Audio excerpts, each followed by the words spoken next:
لا إله إلا الله وحده لا شريك له وأشهد أن محمدا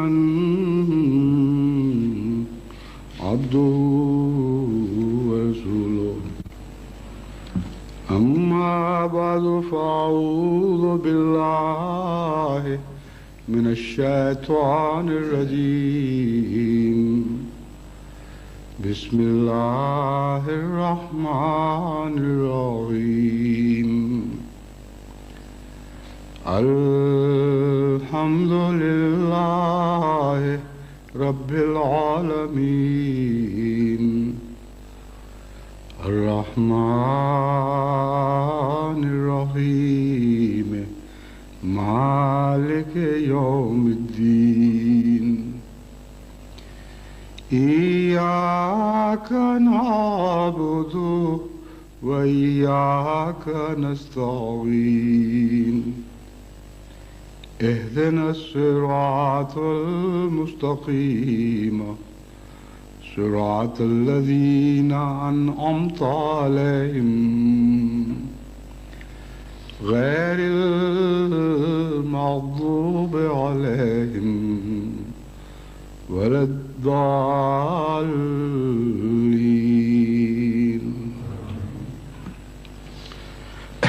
میں نے گزشتہ خطبے میں ذکر کیا تھا کہ میں آئندہ انشاءاللہ دنیا کو مختلف پہلوؤں سے بعض مشورے دوں گا جن کا آغاز امریکہ سے ہوگا۔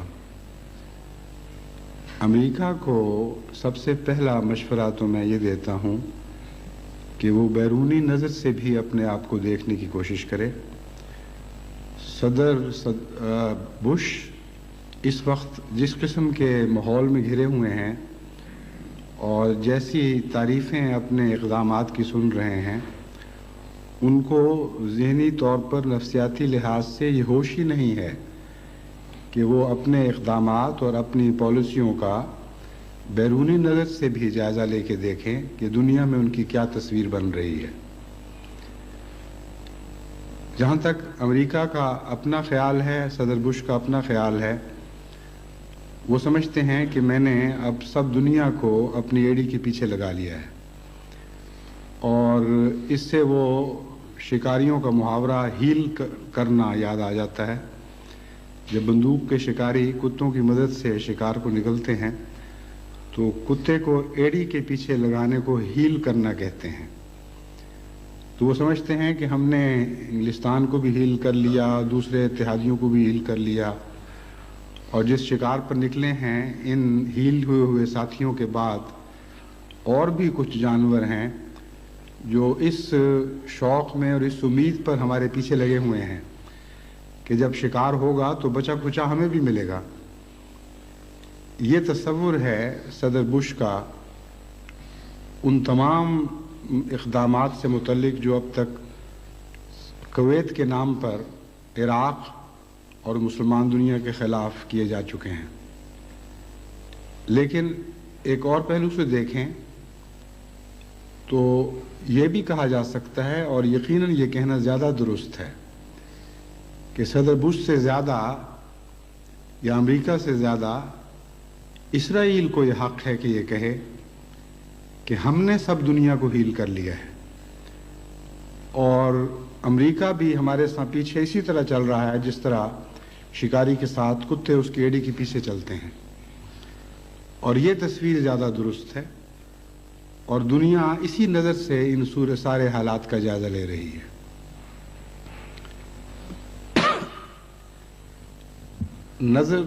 زاویہ بدلنے سے چیز مختلف دکھائی دینے لگتی ہے۔ ایک زاویہ امریکہ کا ہے، ایک دوسرا زاویہ ہے۔ میں اس کی چند مثالیں آپ کے سامنے رکھتا ہوں۔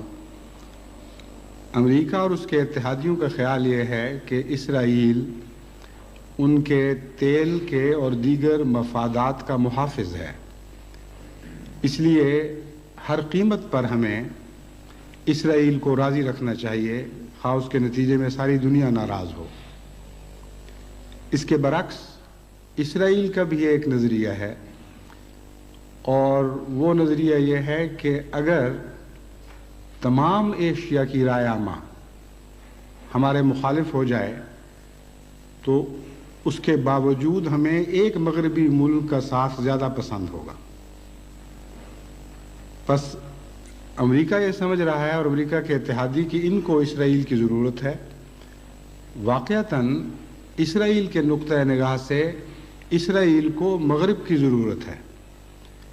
یہ کھیل کیوں اس طرح جاری ہے، کس مقصد، کس مقام تک، کس انتہا تک پہنچے گا، اس سلسلے میں بعض باتیں آپ کے سامنے بعد میں رکھوں گا. جہاں تک تیل کے مفادات کا تعلق ہے، امر واقعہ یہ ہے کہ جس طرح گہری نظر سے اسرائیل کے مزاج کے مطالعہ کا حق ہے، یہ لوگ اس میں ناکام رہے ہیں. اسرائیل کا مزاج ایسا ہے کہ یہ ممکن ہی نہیں کہ تیل کے اتنا قریب رہتے ہوئے وہ بالآخر تیل پر حملے کی کوشش نہ کرے. تیل کا محافظ اسرائیل کو بنانا ویسا ہی ہے جیسے پنجابی میں کہا جاتا ہے کہ دودھ دا راکھا بلا تے چھولیاں دا راکھا بکرا. سادہ سی مثال ہے مگر اس میں بہت گہری حکمت ہے. اگر چنوں کو بکروں کے سپرد کر دیا جائے کہ ان کی حفاظت کریں، یا دودھ کو بلوں کے سپرد کر دیا جائے تو اس سے بڑی حماقت نہیں ہو سکتی. بس جن مفادات کی حفاظت اسرائیل کے سپرد کی جا رہی ہے، ان مفادات کو سب سے زیادہ خطرہ اسرائیل سے ہے. اور آخر بات وہیں تک پہنچے گی اگر اس وقت دنیا نے ہوش نہ کی، لیکن ان امور کا بھی نسبتاً تفصیل سے بعد میں ذکر کروں گا.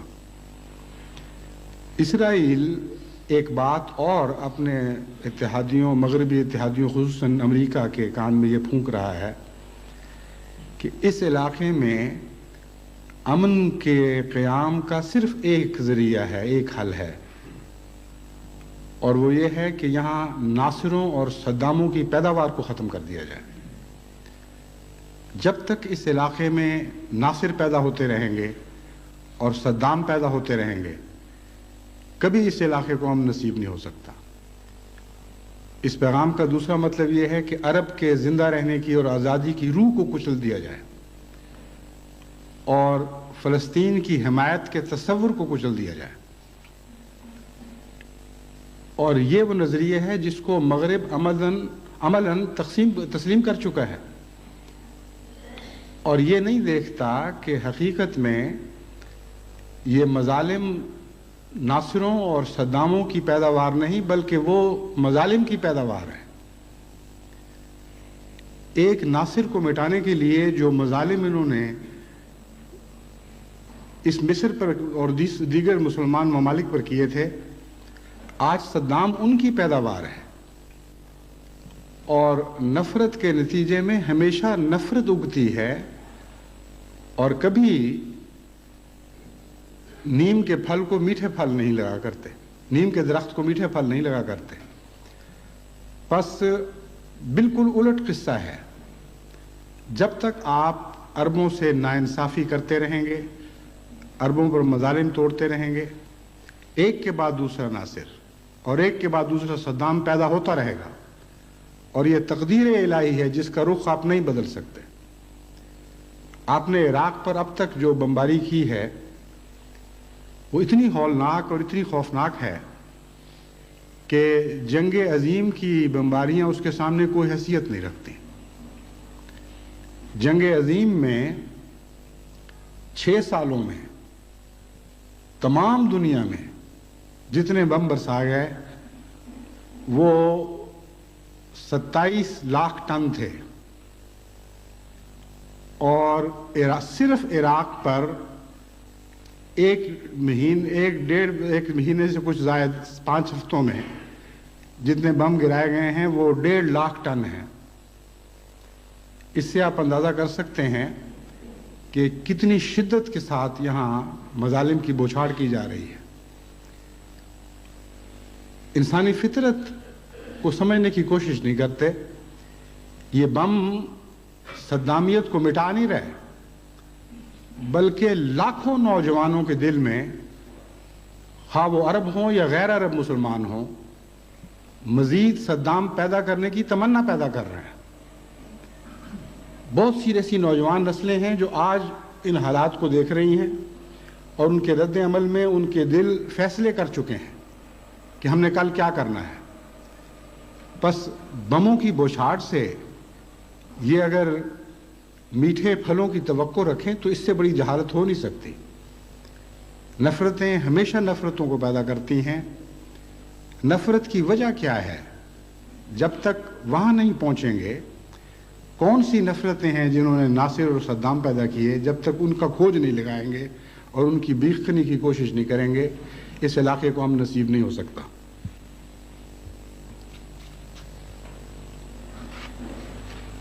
جہاں تک میں نے جائزہ لیا ہے اور حقائق اس بات کے گواہ ہیں، دراصل اسرائیل کا قیام ہی تمام نفرتوں کا آغاز ہے، تمام نفرتوں کی جڑ ہے، اور اسرائیل کے قیام کے تصور میں جنگیں شامل ہیں. اور یہ بات جو میں کہہ رہا ہوں یہ اپنی طرف سے نہیں کہہ رہا، بلکہ ڈیوڈ بن گورین جو اسرائیل کے بانی مبانی ہیں،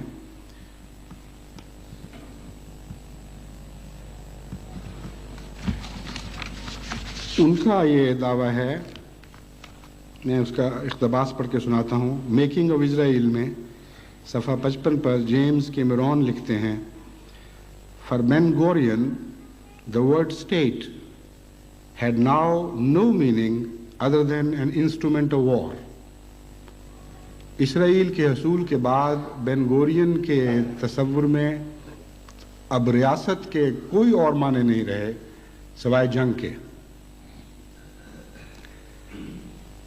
I can think of no other meaning now, he said. یعنی بن گورین نے یہ کہا. I feel that the wisdom of Israel now is I feel that the wisdom of Israel now is that to wage war, that and nothing else, that and only that. کہ میں یقین رکھتا ہوں کہ اب اسرائیل کی حکمت اور اس کی عقل کا خلاصہ یہ ہے کہ وہ جنگیں کرے اور اس کے سوا اور کوئی خلاصہ نہیں. جنگ اور جنگ اور جنگ. اس عبارت کو پڑھ کر مجھے کولرج کی 2 سطریں یاد آ گئیں جو اس نے اپنی مشہور نظم قبلہ خان میں قبلہ خان کے متعلق لکھی. قبلہ خان کا ذکر کرتے ہوئے لکھتا ہے، And mid this tumult, Kubla heard from far ancestral voices prophesying war. اس غلغلے میں، اس شور اور ہنگامے میں قبلہ نے دور سے آتی ہوئی اپنے آباء و اجداد کی آواز سنی جو جنگ کی پیشگوئی کر رہی تھی.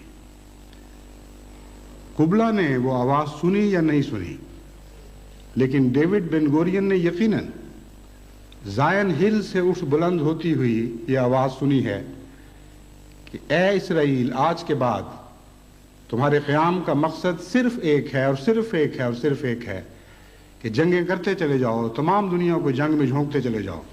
اس کے بغیر اسرائیل کا اور کوئی مفہوم نہیں ہے. بس اس اسرائیل کی تائید میں امریکہ اور اس کے اتحادی اپنے آپ کو خواہ کسی دھوکے میں مبتلا رکھیں، اس اسرائیل کی تائید کے بعد کسی امن کا تصور ممکن ہی نہیں ہے. یہ اسرائیل کی سرشت میں داخل ہے، ان کی تعریف میں داخل ہے کہ اب ساری دنیا کو ہمیشہ جنگوں میں جھونکنا ہے. اور کیوں جھونکنا ہے اس سلسلے میں آخر پر اس راز سے پردہ اٹھاؤں گا، اگرچہ کوئی خاص بڑا راز بھی نہیں. اسرائیل کی جنگی تیاریوں کا جہاں تک تعلق ہے، اب تک دنیا کو یہ جاننے کی کوشش کرتے رہے ہیں کہ عراق اتنا بڑا دنیا کے لیے خطرہ ہے کہ وہ ہٹلر ہے، وہ ناٹسیزم کی ایک نئی نمود ہے، نئی شکل میں ناٹسیزم ظاہر ہوا ہے. حالانکہ عراق کا یہ حال ہے کہ خود ایک مغربی مبصر نے لکھا کہ اس کو تم ہٹلر کہہ رہے ہو